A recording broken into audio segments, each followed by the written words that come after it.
دو انتہائیں ہیں. ایک انتہا جس کی طرف وہ لوگ چل رہے ہیں جو سیکولر لوگ ہیں، لبرل لوگ ہیں، کہ انسان کو خواہشات کا غلام بنا دیا ہے، اپنی ہر خواہش پوری کرو بس. ان کے ہاں کامیابی کا معیار یہ ہے کہ آپ کی ہر خواہش پوری ہونی چاہیے. یہ وہ لوگ ہیں جو مذہب کو نہیں مانتے، اللہ، رسول، آسمانی کتابیں، ان کی نظر میں یہ بالکل فضول ہیں، یہ چیزیں ترقی میں رکاوٹ ہیں. ان کی نظر میں سب سے کامیاب گورا ہے، مغربی دنیا کامیاب ہے، مشرقی دنیا ناکام ہے، اور پاکستانی تو دنیا کا ناکام ترین انسان ہے ان کی نظر میں، کیونکہ یہاں آپ کی خواہشات پوری نہیں ہوتی ہیں. آپ جب بٹن دباتے ہیں تو پنکھے کی مرضی ہے کہ چلے یا نہ چلے، کبھی چل بھی جاتا ہے، کبھی نہیں بھی چلتا. تو یہ ایک نظریہ ہے کہ خواہشات جس کی پوری ہو رہی ہیں وہ کیا ہے بھائی؟ کامیاب ہے. ایک نظریہ بالکل اس کے الٹ ہے، وہ ان لوگوں کا ہے جو مذہبی لحاظ سے فنڈامنٹلسٹ سمجھے جاتے ہیں، بنیاد پرست سمجھے جاتے ہیں. وہ لوگ ہیں جو کہتے ہیں اپنی خواہشات کا گلا گھونٹنا ثواب ہے. ان کو کوئی گاڑی میں بیٹھا ہوا اچھا نہیں لگتا، جہازوں میں اڑتا ہوا اچھا نہیں لگتا، 4 شادیاں کرتا ہوا اچھا نہیں لگتا، اچھی گھڑی ہاتھ میں ہو، اچھا موبائل ہو، اچھے کپڑے ہوں، اچھے جوتے ہوں، اچھا گھر ہو. وہ اس کو دین کے خلاف سمجھتے ہیں، وہ اس کو عیاشی سمجھتے ہیں. وہ کہتے ہیں یہ اللہ والوں کا یہ کام نہیں ہے. نیک لوگ ایسے نہیں ہوتے. نیک لوگوں کے ناڑے لٹک رہے ہوتے ہیں، پائنچے آڑے ترچھے ہوتے ہیں، پھٹے پرانے کپڑے پہنتے ہیں. اور بہت زیادہ نیک بننا ہے تو پھر آپ چلے جائیں بدھسٹ کے جو بڑے لوگ ہیں، سر پہ بال نہیں رکھتے، کپڑے نہیں پہنتے سلے ہوئے، 1-2 چادروں میں ہی پوری زندگی نکال دیتے ہیں. اور بعض تو ایسے ہیں جو چادر کا بھی تکلف نہیں کرتے. ان کے جب یوٹیوب پہ انٹرویو آتے ہیں تو احتیاطاً سامنے کرسی رکھ دی جاتی ہے تاکہ جتنے بھی مقامات ہیں جس حد تک چھپ سکتے ہیں ان کو چھپایا جا سکے، ورنہ ان کی طرف سے کوئی انتظام نہیں ہوتا. وہ کہتے ہیں دنیا سے بے رغبتی، کپڑے بھی کیوں پہنے ہم، بس ایسے ہی ننگ دھڑنگ زندگی گزارو. اپنے آپ کو غیر ضروری مصیبتوں میں ڈالتے ہیں. آپ نے دیکھا ہوگا ایک انٹرویو آیا کسی شخص کا، وہ کرالنگ کر کے چلا ہے، کہیں مندر میں جا رہا تھا، پتہ نہیں کتنے کلومیٹر کا سفر پاؤں پہ چل کے نہیں بلکہ کرالنگ کر کے، لیٹ کے گھسٹتا ہوا گیا ہے. بھائی اس سے بھگوان خوش ہو جائے گا. عیسائیت میں بھی رہبانیت تھی. رہبانیت کا مطلب بھائی دنیا سے بے رغبتی، دنیا سے کنارہ کشی، اللہ اللہ کرتے رہو بیٹھ کے. تو یہ 2 انتہائیں تھیں. ایک طرف جو آج کل ویسٹرن کلچر ہے، خواہشات جو دل چاہ رہا ہے وہ کیا کرو، پورا کرو. ہاں جب تک کسی دوسرے انسان کو نقصان نہ ہو. اگر دوسرے کو نقصان ہو رہا ہے تو پھر یہ انلیگل ہے، کیونکہ سب کو رہنے کا حق ہے، عیاشی کا سب کو حق ہے. تو ایسا نہ ہو ایک ہی عیاشی کی وجہ سے دوسرے کو نقصان ہو رہا ہے، دوسرے کو نقصان نہ پہنچاؤ. باقی جو مرضی کرنا ہے کرو، شراب پیو، اتنی نہ پیو کہ دوسرے کو نقصان ہو. زیادہ پی لی تو پتہ چلا کہ اسی کو مار دیا آپ نے. تو زیادہ پینی ہے تو گھر کی 4 دیواری کے اندر رہ کے جتنی چاہو پی لو. تو یہ ایک کانسیپٹ ہے اور یہ اس پہ گورا چل رہا ہے. اور ہمارا مسئلہ یہ ہے کہ ہمارا جو مذہبی طبقہ ہے وہ ایک انتہا پر ہے. اس کو ترقی پسند ہی نہیں ہے، اس کو اچھا کھانا پسند ہی نہیں ہے، اس کو گاڑیوں میں گھومنا پسند نہیں ہے، اس کو جہازوں میں گھومنا پسند نہیں ہے، اس کو 4 شادیاں پسند نہیں ہیں، اس کو اچھا لباس پسند نہیں ہے. وہ اس کو سادگی کے خلاف سمجھتے ہیں، اور کسی میں یہ چیزیں دیکھیں تو اس کو برا سمجھنا شروع کر دیتے ہیں، شو مارتے ہیں کہ ہم تو پھٹ پھٹی پہ گھومتے ہیں، ایسا سادہ ہمارا نظام ہے. بھائی اگر تمہارے پاس پیسے ہی نہیں ہے گاڑی خریدنے کے تو آپ پھٹ پھٹی پہ گھومو. اگر خریدنے کے پیسے ہیں تو پھر پھٹ پھٹی پہ گھومنا کیا ہے بھائی؟ یہ کنجوسی. It is called کنجوسی. کیونکہ میں بار بار حدیث پیش کرتا ہوں، ان اللہ یحب ان یری اثر نعمتہ علی عبدہ. اللہ یہ چاہتے ہیں کہ جب کسی کو کوئی نعمت دیں تو اس کے اثرات نظر آنے چاہیے. دولت ہے تو لباس سے، سواری سے، پوشاک سے، لائف اسٹائل سے دولت جھلکنی چاہیے. ابھی کچھ دن پہلے ایک صاحب نے مجھے بہت سوال پوچھا. بعض دفعہ لوگ سوال جب پوچھتے ہیں تو چپک جاتے ہیں، وہ ان سے جان چھڑانا بڑا مشکل کام ہو جاتا ہے.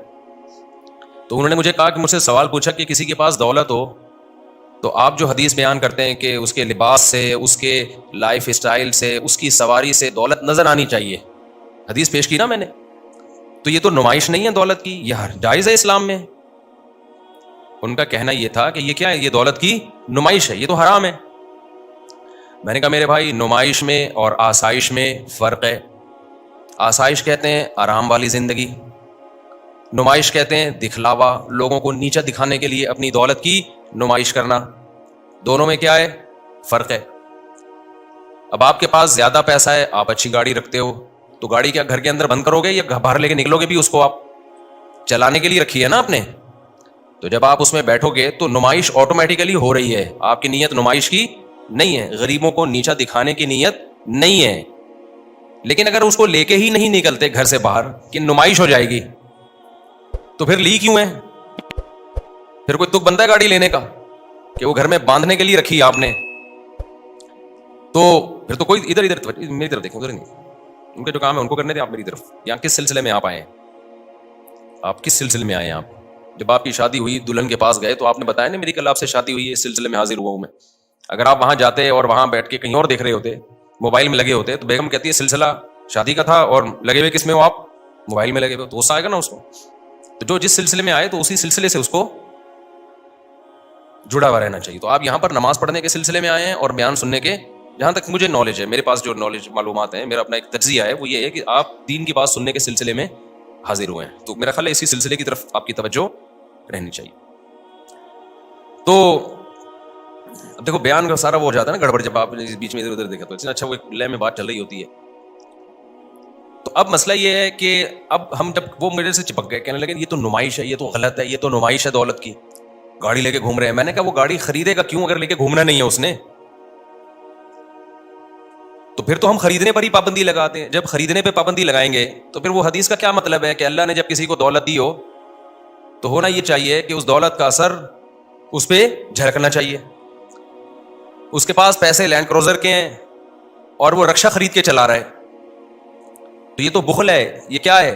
کنجوسی. بلکہ آپ کو پتا ہے بخل سے بھی اوپر کی ایک چیز ہے، شح جسے کہا جاتا ہے عربی میں. شح، شین ہا، حلوے والی ہا، اور اس کی صیغہ صفت آتا ہے شحیح. شین حلوے والی ہا، پھر یا، پھر حلوے والی ہا. یہ جو پروننسیشن ہوگی شحیحن کیا ہوگی؟ اچھا عربی میں یہ لفظ بڑا مشکل ہے شحیح پڑھنا. وجہ اس کی کہ آدمی بڑا مشکل ہوتا ہے. بعض بندے مشکل ہیں تو عربی میں ان کی پروننسیشن ہی اللہ نے مشکل رکھی ہے تاکہ پتہ چل جائے کہ یہ بندہ بہت ڈیفیکلٹ ہے، اس کو سمجھنا آسان نہیں ہے. جیسے اس کا تلفظ بہت مشکل ہے تو بندہ بھی کیا ہے؟ یہ بہت مشکل بندہ ہے. تو شحیح کسے کہتے ہیں؟ اب دیکھو ایک لفظ ہے بخیل. بخیل بڑا آسان لفظ ہے، منہ سے آرام سے نکل جائے گا. بخیل کسے کہتے ہیں بھائی؟ بخیل بولو نا. کنجوس کو. کنجوس کو عربی میں کہتے ہیں بخیل. یہ لفظ کیا کہلاتا ہے؟ بخیل. کنجوس سمجھنا بہت آسان ہوتا ہے، زیادہ ڈیفیکلٹ کیس نہیں ہوتا. لیکن شحیح جو ہے نا، شحیح حلوے والی ہا، اگر یہ حلوے والی نہ ہوتی، جو دو چشمی ہا ہوتی تو پھر آسان تھا اس کا، ہم بولتے تھے شحیح. یہ اس لیے ہے کہ بخیل کہتے ہیں جو دوسروں پہ خرچ کرنے میں کنجوسی سے کام لے. چائے پلاتے ہوئے جان نکلتی ہے لوگوں کو، مہمان کو کھانے کا پوچھتے ہوئے موت آتی ہے، بیوی بچوں پہ خرچ کرتے ہوئے موت آتی ہے. اور شحیح کہتے ہیں کمبخت اپنے اوپر خرچ کرتے ہوئے موت آتی ہے اس کمبخت کو. یہ ہے کنجوسی کا اعلی مقام کہ پیسہ رکھا ہوا ہے اور اس کو بیچ میں گالی حذف کر دی میں نے جمعے کی وجہ سے اور مسجد کی وجہ سے، اور بے شمار دولت رکھی ہوئی ہے اور اس فل ان دا بلینکس نے اپنے اوپر بھی خرچ نہیں کر رہا. میں سمجھا پا رہا ہوں اپنی بات؟ تو عربی میں اس کو کیا کہتے ہیں؟ شحیح. قرآن کہتا ہے وَمَن يُوقَ شُحَّ نَفْسِهِ فَأُولَٰئِكَ هُمُ الْمُفْلِحُونَ. جس کو اپنی ذات کے بخل سے ہم نے بچا لیا یہ لوگ کامیاب ہیں. تو بخل کسی بھی صورت میں ہو، کنجوسی کسی بھی کنڈیشن میں ہو، اللہ کو بالکل بھی پسند نہیں ہے. اللہ کو وہ لوگ پسند ہیں جو خرچ کرتے ہیں دوسروں پہ بھی اور اپنے اوپر بھی. ایسے لوگ اللہ کو کیا ہیں؟ پسند ہیں. یہاں ایک اشکال کا جواب دے کے جو میں 20 دفعہ دے چکا ہوں لیکن نئے نئے لوگ بھی آ جاتے ہیں، ان کو اشکال کا جواب دے کے پھر میں اس کو اور تھوڑا سا ایکسپلین کرتا ہوں. میں نے بیان لے کے شروع کیا تھا نا کہ دینداری کا ہمارے ہاں معیار ہی غلط بنایا ہوا ہے لوگوں نے. جو اسلام نے جس کو دینداری کہا ہے لوگ اس کو دینداری نہیں سمجھ رہے ہیں. جس کو اسلام نے دین سے کوئی تعلق نہیں ہے ان چیزوں کو لوگ کیا سمجھ رہے ہیں؟ دینداری. اس پہ پرکھ رہے ہوتے ہیں، علماء کو بھی، عوام کو بھی، لیڈروں کو بھی، ہر ایک کو اس پہ پرکھ رہے ہوتے ہیں. یہاں میں ایک اشکال کا جواب دیتا ہوں کہ پھر نبی صلی اللہ علیہ وسلم پیون زدہ کپڑے کیوں پہنتے تھے؟ پھر نبی صلی اللہ علیہ وسلم کے گھر میں چٹائی کیوں تھی جس پہ جب آپ آرام فرماتے تو آپ کے جسد اطہر پہ نشان پڑ جاتے؟ پھر آپ صلی اللہ علیہ وسلم گدھے کی سواری کیوں فرماتے تھے؟ پھر آپ صلی اللہ علیہ وسلم کے گھر میں 40 دن چولہا کیوں نہیں جلتا تھا؟ صرف جو اور کھجور پہ گزارا کیوں تھا؟ بھائی ایک طرف ہم کہہ رہے ہیں اپنے اوپر خرچ نہ کرنا یہ اچھی صفت نہیں ہے بلکہ یہ بے انتہا بری صفت ہے. تو سوال پیدا ہوتا ہے پھر نبی نے اپنے اوپر خرچ کیوں نہیں کیا؟ اچھی خوراک کیوں نہیں کھائی؟ دیکھو اچھی سے دو طرح کی، ایک تو ہوتی ہے لذت والی خوراک، ایک ہے صحت کے لیے مفید. تو یہ بات تو ثابت ہے قرآن و سنت سے، ہمارے نبی نے جو خوراکیں کھائی ہیں صحت کے لیے اس سے اچھی کوئی خوراک ہو نہیں سکتی. اس پہ تو مستقل ایک بیان ہوا ہے میرا، اور کبھی موقع ملا دوبارہ انشاءاللہ اس ٹاپک پہ بات کروں گا کہ اسلام میں صحت کے کیا بیسک اصول ہیں، اور وہی آج میڈیکل سائنس نے ثابت کیے ہیں سارے. کچھ چیزیں پہلے میڈیکل سائنس مان نہیں رہی تھی، اب ماننا شروع کر دیا اس کو. خیر، تو سوال پیدا ہوتا ہے ہمارے نبی صلی اللہ علیہ وسلم، حضرت جابر بن عبداللہ نا بخاری کی حدیث ہے، ایک دفعہ نماز پڑھا رہے ہیں وداؤٹ قمیض، صرف نیچے کا ازار ہے.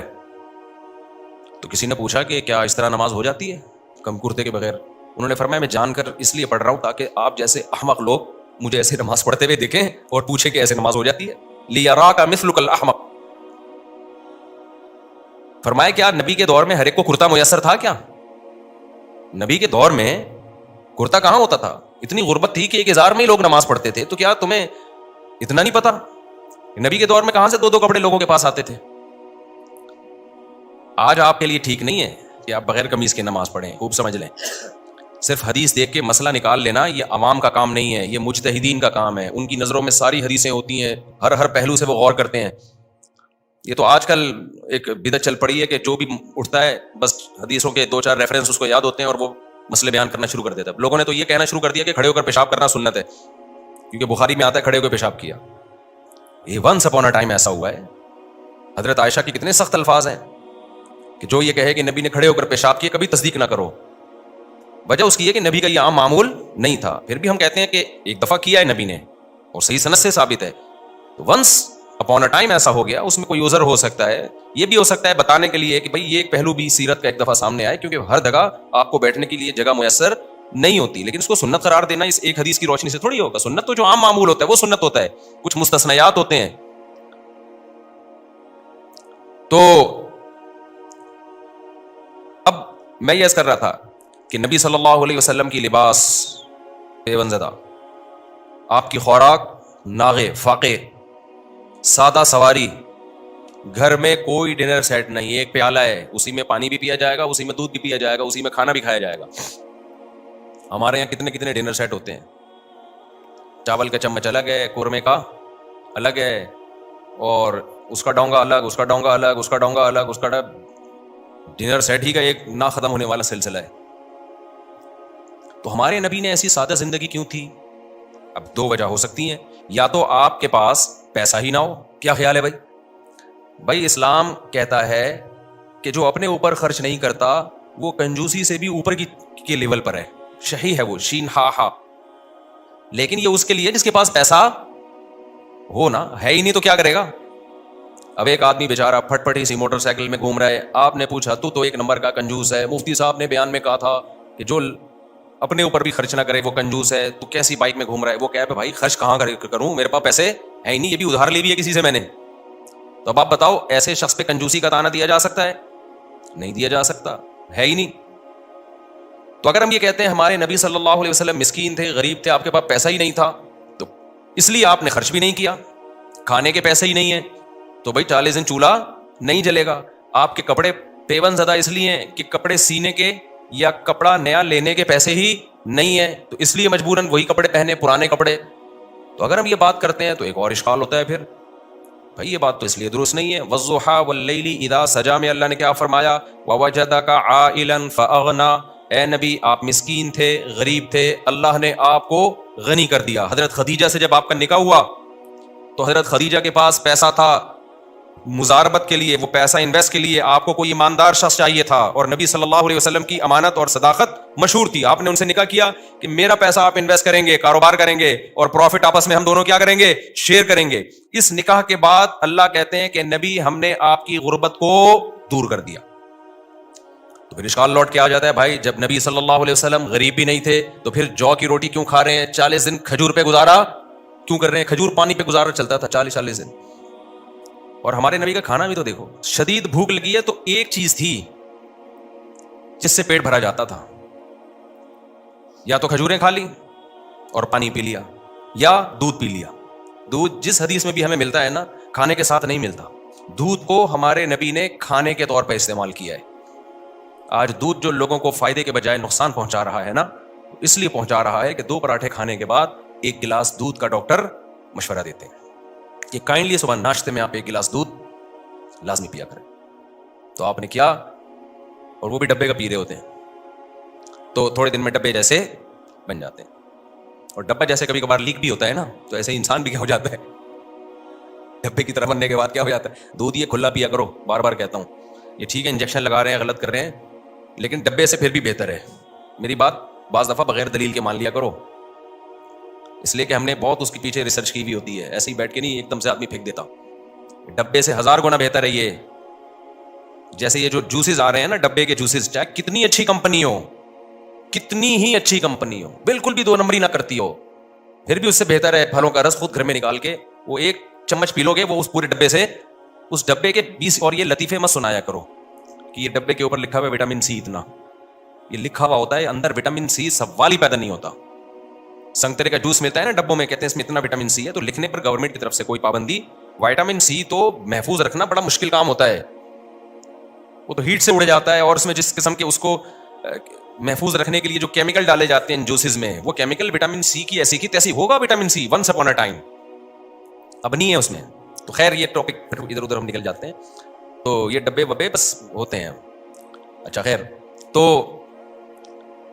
دیکھو یہ بڑا مسئلہ میرے ساتھ, اچھی بلی بات چل رہی تھی. ہاں, تو نبی صلی اللہ علیہ وسلم دودھ جو پیا کرتے تھے شدید بھوک کی حالت میں, بس دودھ ہی کھانے کے. اس لیے نبی نے فرمایا کہ لا یجزئ من الطعام والشراب الا اللبن, او کما قال صلی اللہ علیہ وسلم. فرمایا دودھ ایک ایسی چیز ہے جو پینے سے بھی کافی اور کھانے سے بھی کافی ہے, یعنی پیاس کے لیے بھی اور کھانے کے لیے بھی. آپ کو پیاس بھی لگ رہی ہے, بھوک بھی لگ رہی ہے, تو آپ نے دودھ کی تعریف کی, فرمایا دودھ پی لو, پیاس بھی ختم اور بھوک بھی ختم. کئی حدیثیں ایسی کہ شدید بھوک میں آپ صلی اللہ علیہ وسلم جب گھر تشریف لائے تو شدید بھوک کی حالت میں پوچھا کچھ کھانے کو ہے, تو دودھ کا پیالہ پیش کیا گیا, آپ نے دودھ پیا اور بس سیر ہو گئے. تو ہم لوگ جو دودھ پی رہے ہیں شدید بھوک میں نہیں پیتے. ہم لوگ شدید بھوک میں تو پہلے تو پڑے ہوتے ہیں. ہمارے حضرت ایک دعوت میں گئے, ایک پیر صاحب نے نا, مرید نے دعوت کی, مرغے رکھ دیے, نہاریاں, اور وہ کوئی پیر صاحب جو تھے اس کے جاہل پیر تھے, وہ پیر صاحب نے کہا یہ کیا رکھا ہے اتنا کھانا, ہمارے نبی تو جو کی روٹی کھایا کرتے تھے, یہ کیا مرغے پکا کے اور بریانی اور نہاری, یہ کیا ہے یہ؟ تو حضرت نے فرمایا آپ کے لیے نہیں ہے, یہ میرے لیے. آپ ان کے لیے بھائی کوئی مسور کی دال لیا بنا کے. سمجھ میں آ رہی بات؟ تو ایفیشنسی جھاڑنے کی کوشش کی جا رہی ہے. بھائی نبی صلی اللہ علیہ وسلم کے پاس تو کچھ تھا ہی نہیں, جو تھا تو شام سے پہلے صدقہ. پیر صاحب آپ کا جو مرید ہے اس کے اکاؤنٹ میں ابھی بھی 1 کروڑ روپے پڑے ہوئے ہیں, اور آپ کے اکاؤنٹ کون سا خالی ہے؟ آپ کی جیبوں میں ابھی بھی لفافے پڑے ہوئے ہوں گے, ابھی بھی لفافے پڑے ہوئے ہوں گے. یا تو سارا صدقہ کر دو, مرید سے بھی بولے سب صدقہ کر دے, اور غریب ہو کے بیٹھ جائے. پھر بیچارے کے پاس کچھ ہے ہی نہیں, تو پھر جو کی روٹی کھلائے گا, تو کھاؤ بھی جو کی روٹی. سمجھتے ہو کہ نہیں سمجھتے ہو؟ تو یہ کانسیپٹ کلیئر کرنا بہت ضروری ہے کہ دین کا اس سے تعلق نہیں ہے کہ آپ کی گاڑی اچھی ہے, آپ کے کپڑے اچھے ہیں, آپ کے جوتے اچھے ہیں. اگر آپ کے پاس پیسہ ہے تو پھر, اگر آپ کی گاڑی اچھی نہیں ہے تو پھر آپ بے دین ہیں, کیونکہ آپ اپنے اوپر خرچ کرتے ہوئے موت آ رہی, اور آج آ رہی ہوتی ہے. آپ کو لگا ہوگا کہ ایک آدمی لینڈ کروزر میں گھوم رہا ہے, بڑی لگژری لائف ہے. ابے بھائی اس کے پاس جو پیسہ ہے نا وہ اس سے بھی اوپر کا ہے, وہ بچایا ہوا بہت زیادہ ہوتا ہے اور دکھا بہت کم رہا ہوتا ہے. اور علماء صالحہ کے پاس ہم نے دیکھا ہے, اہل اللہ کے پاس جتنا ہوتا ہے وہ چھپاتے نہیں ہیں, وہ لوگوں پہ بھی خرچ کرتے ہیں, اپنی ذات پہ بھی, کیونکہ وہ کہتے ہیں دنیا مسافر خانہ ہے. نبی کا ارشاد ہے کہ تیرا پیسہ صرف وہ ہے جو کھا کے ختم کر دیا, پہن کے پرانا کر دیا, باقی تمہارا کچھ بھی نہیں ہے. بہت سی چیزیں پنجابی زبان نے ہلکی ہماری, کھلا کھاؤ تے انجوائے کرو, ہاں اسراف نہ کرو, اپنی اوقات سے زیادہ خرچ نہ کرو. یہ قرآن نے منع کیا, جتنی اوقات ہے اس کے اندر اندر رہو. ایسا نہ ہو کہ ایک روڈ اڑا دیا اور کل بھیک مانگ رہا ہے لوگوں سے, ضرورت جو ضروری خرچے ہیں وہ بھی پورے نہیں ہو. تو یہ اللہ تعالیٰ ہمیں جو ہے نا سمجھنے کی, اور یہ بیلنس ہماری زندگی میں اللہ تعالیٰ پیدا فرمائے.